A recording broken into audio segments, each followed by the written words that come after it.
Anger is not a bad thing. In fact, everybody gets angry, all right?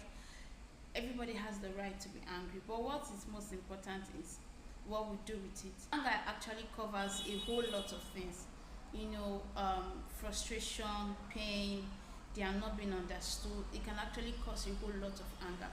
And then the most important thing is how we handle this anger in our teenagers. Because recently I found out something that the rate at which teenagers are going angry is really alarming, and so many parents are really complaining. And one reached out to me, the child of about 7 years, when he's angry, can go as far as destroying things, can go as far as spoiling a lot of things in the house. So you don't tell the child, don't get angry. Come on, it's an emotional thing. Alright, don't get angry. You're not supposed to be angry. No. But first of all, we learn to deal with, how do we manage this anger? Alright, how do we talk the child out of it?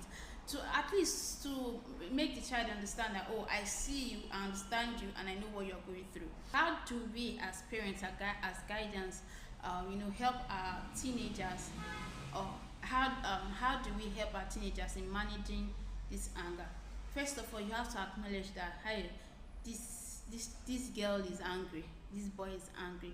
Okay, we cannot override that fact. They're angry, they're angry. So don't tell them, you're angry and you can go and do whatever you like. No, no, no, no. This is an opportunity for them to do something that they might not be happy about later, or something that you might even regret later. So acknowledge the fact that they are angry. And then we can use the counting method.